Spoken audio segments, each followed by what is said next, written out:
Olá pessoal, somos alunos da UFBA, do curso de Engenharia de Controle e Automação de Processos. Esse vídeo tem como objetivo tratar algumas características da estratégia de controle inferencial, mais conhecido como filtro de Kalman. Nesse sumário, vamos seguir os seguintes tópicos: uma introdução, a aplicação do filtro de Kalman, as equações do filtro de Kalman, suas matrizes de covariâncias, um exemplo e a bibliografia.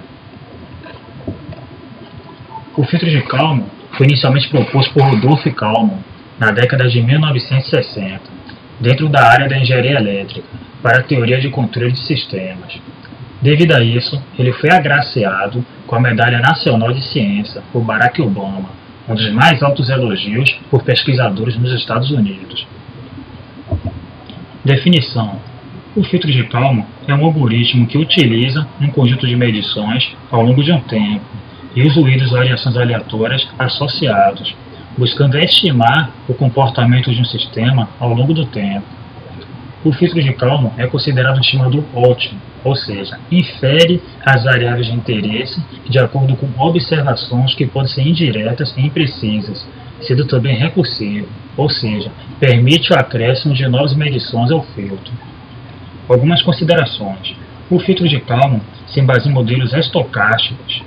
É aplicado a sistemas de controle sujeitos a ruídos ou cujos parâmetros não podem ser devidamente medidos. É aplicado a sistemas observáveis.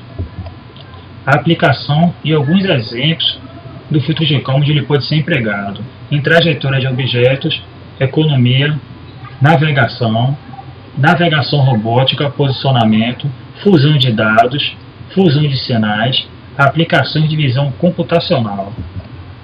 Equação do filtro de Kalman. Etapa 1. Construindo o modelo. Inicialmente, podemos considerar que o filtro de Kalman possui duas equações, essa de cá e essa, em que, na primeira forma, a medição x de k é obtida pela combinação linear entre seu valor anterior, x de k menos 1, mais o sinal de controle u de k, e o ruído do processo ômega k de menos 1. Na segunda fórmula, obtém-se o resultado do valor da medição x de k, obtida anteriormente, mais o valor do ruído da medição v de k. A, B e H são entidades que, na maioria dos casos, estão na forma de matrizes.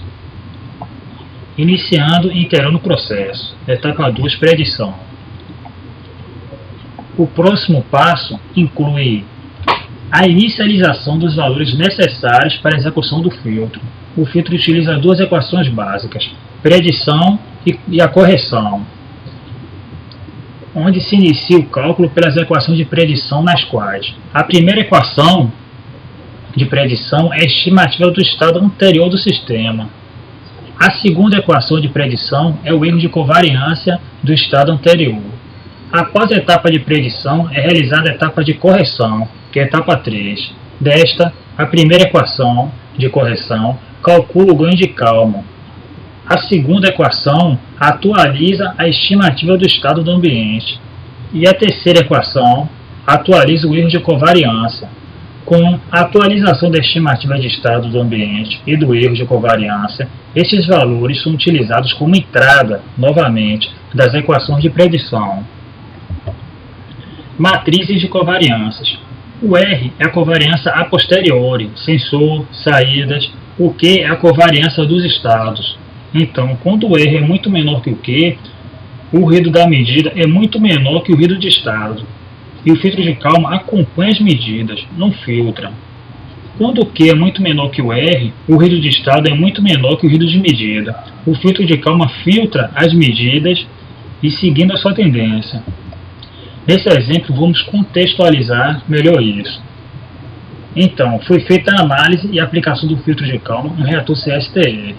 Sendo assim, de acordo com a figura, nota-se que, quando o ruído de estado é muito menor que o ruído de medida, ou seja, se o Q é muito menor que o R, significa que o sensor não é confiável. O filtro só usa o modelo e filtra tudo, abandona as medidas, conforme pode ser observado aqui. Se o ruído de medida é muito menor que a perturbação do estado, ou seja, se o R é muito menor que o Q, significa que o sensor é totalmente confiável, pois O filtro não filtra. Acompanhe as medidas de perto, pois são confiáveis, conforme também pode ser observado aqui. O filtro de calma gerou um offset. Nesse caso, seria necessário inserir um filtro de calma corrigido, que não é o nosso estudo de caso nesse vídeo. Então, pessoal, essas foram algumas características acerca do assunto filtro de calma. Caso vocês queiram se aprofundar nesse assunto, seguem essas bibliografias. Muito obrigado e até os próximos vídeos.